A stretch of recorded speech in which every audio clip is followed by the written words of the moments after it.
what you're up to is educating power regenerative organic agriculture, as well as sharing the possibility of that to the general consumers. So people like me who may be intellectually aware, but not necessarily in practice actually doing anything about it. So I'm curious to know from your thoughts around, maybe we can start off by how can someone like me take steps towards that?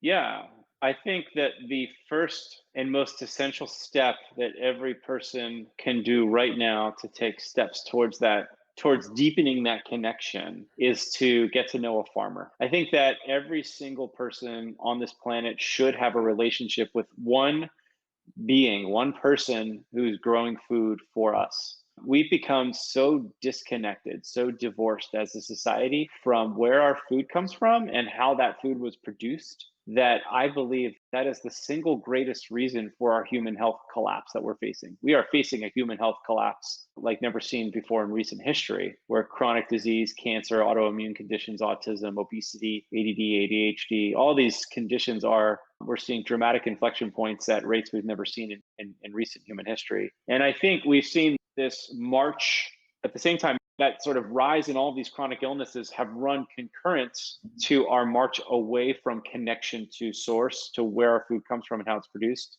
We live in a society of convenience. We live in a society of cheap food. In 1960, we were spending three times the amount on food of our U.S. GDP than we were on healthcare. So three times the amount on food than we were on healthcare.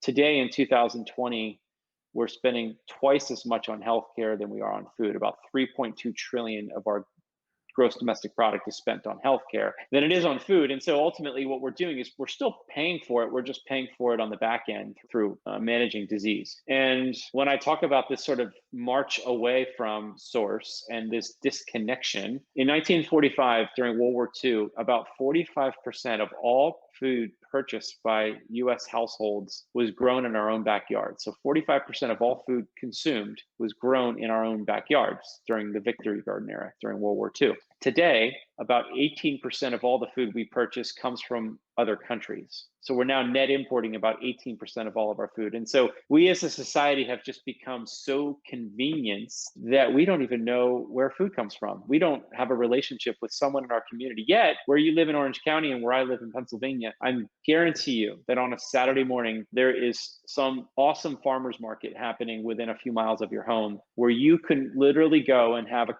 conversation with the very person who's producing your food. My thought is that act alone of simply getting to know a farmer and building a relationship with farmer has the potential to dramatically alter your human health outcomes. So I'll make it personal rather than talking theoretical and the economic impact and ecological devastation and climate change. Because to me, those are way too far out. I can't Mhm. relate to that on a personal basis. Theoretically, I get, intellectually, I get, right? Intergenerational impact, all of those things I get. But on the personal lifestyle choices wise, I'll just admit publicly, I like my convenience. I like Mhm. Amazon Prime. I like to just, push a button and things come to me. And I do Mhm. care about price, of course. But at the same time, I'm also a biohacker. So I am aware of the nutritional density importance. And ultimately, for me, what I'm optimizing for is energetic optimization. How do I feel after I eat all my food, etc. Mhm. However, there's a gap between what's available to me, as in, Mhm. you're asking me to go out and talk to a farmer with uncertain Mhm. outcome. Like, Mhm. again, intellectually, I get, I'm looking forward to having that conversation with the farmer, but I can just push a button and then food comes my way with the lowest Sure. cost, highest convenience. So there's a little bit of a gap between, are there available resources where you can use AI or software to say, hey, here's the optimization for nutritional density, cost, and convenience. So then I can just point to me to say, go to this particular farmer, that particular market to get what you need. Because again, publicly admission, I'm a busy person. I'm not going to just visit Yeah. farmer's market just for the heck of it, just Sure. Yeah. accidentally find something awesome. Yeah, I am. And at the same time, I'm not in any way suggesting you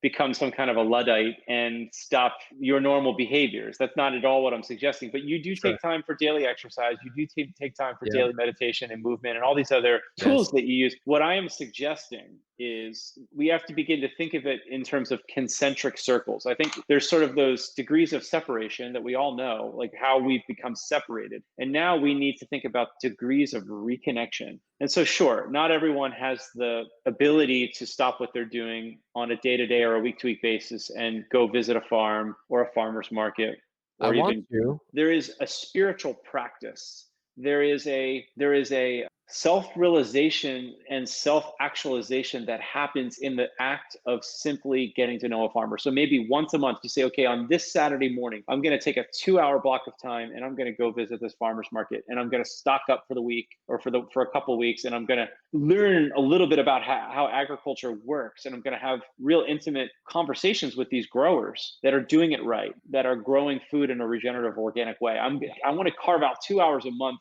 to, or 1 hour a month to imbibe in that sort of process, because it does something to you beyond the food itself. And of course, other day-to-day, moment to moment, sure, there's all kinds of technology that's bubbling up that is allowing you to have really good food grown in really healthy soil delivered right to your door. It may not be, and so it's both. But all I'm suggesting is that as we begin to reconnect with agriculture, that we treat it as a spiritual practice, that we carve out a discipline in our daily doing that would reconnect us to source. And if you can't go to a farmer's market, then maybe the next concentric circle is once a week you're going to go to an independent grocery store, where that grocery store is very hyper focused on local food. And you begin to cut down on these degrees of separation. And it's not to say you don't stop shopping at Amazon or Whole Foods, but it's starting to add in these new rituals that begin over time to change you.